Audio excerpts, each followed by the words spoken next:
Hello, everyone. It's Charlton. Please subscribe to my channel and tap the notification bell. I would appreciate it majorly. I would appreciate it. I would appreciate it.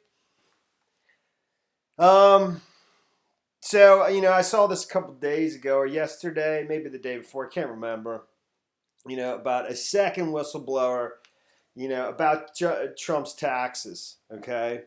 The thing that caught my attention is that an appointee at the Treasury Department had interfered, or that's the claim by the whistleblower, and it immediately, I just recalled somebody being appointed to the Treasury Department in an unrelated, completely unrelated matter. But I don't normally look into the Treasury Department, so this is the only thing that I'd ever, had a reason to look into the Treasury Department. And so that's what came to mind was this particular appointee that I had, read about in a different unrelated story, which I'll show you in a second.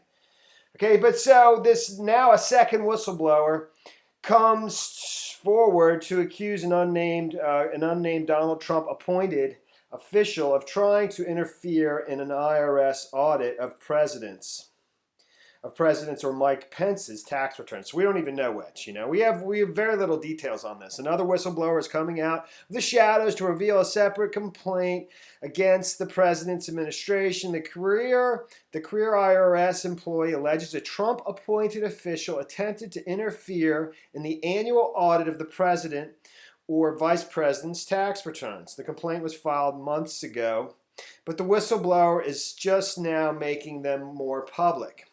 Okay, and that's about we don't know much more than that right there. A new whistleblower stepped partially out of the shadows Thursday by speaking to the Washington Post, which revealed he is accusing a political appointee in the Treasury Department of trying to interfere with the IRS audit of either Donald Trump or Mike Pence's taxes. Okay, so he or she has spoken with the Washington Post. The career official said he has made a complaint to the House, Senate, and Treasury Inspector General in July, confirming and expanding on what was known about the second whistleblower complaint.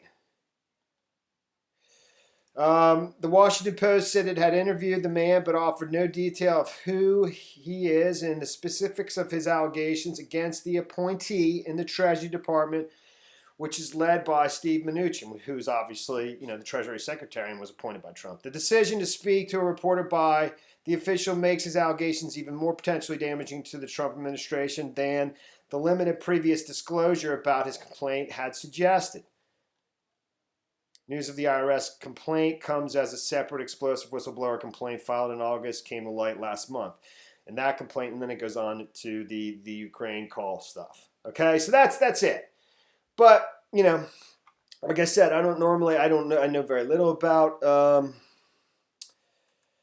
Treasury Department, and there was just one person who had been appointed to the Treasury Department who had been reported on a separate matter. So I was just curious how many people have been appointed by Trump to the Treasury Department, and there's a fairly lengthy list. So it could be any one of these individuals here. We have no idea. I mean, this is the dude who's the Assistant Secretary of the Treasury for tax policy, but that there's no indication. We just have no idea, and there's a number of different departments. The one person I had read a previous report on a completely unrelated matter was this individual, Sigal Mandelker. I'm pronouncing that wrong. She's the Undersecretary of the Treasury for Terrorism and Financial Intelligence. I think she's been central to the matter in terms of Iran sanctions and stuff like that.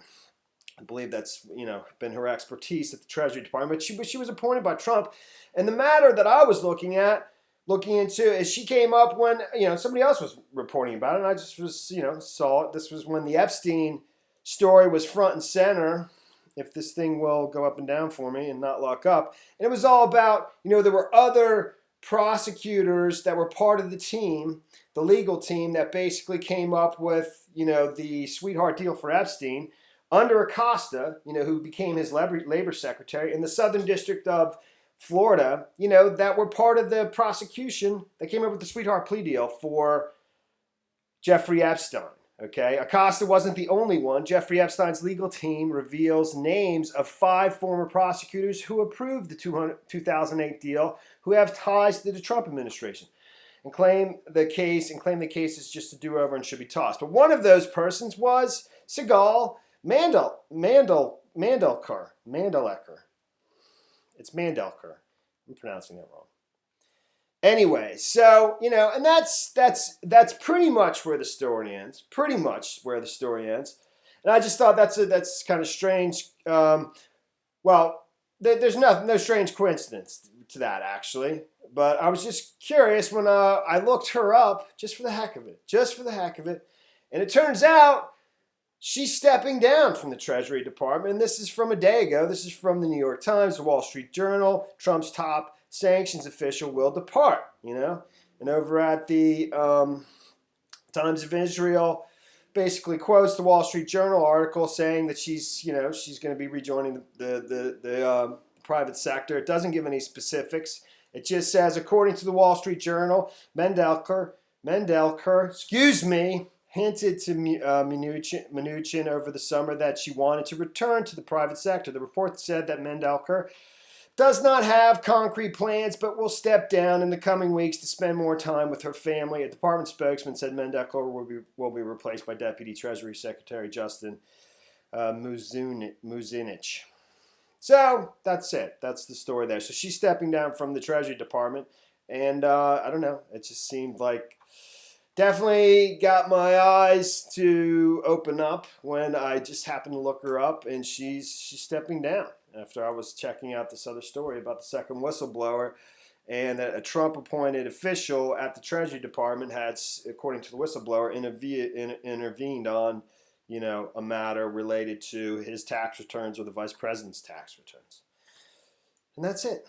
That's the story there, dude. That's it. That is the story there. That is the story there, man. Thanks for watching my videos. Please subscribe to my channel. Give me a like down below. I'll see you in the next video. Later.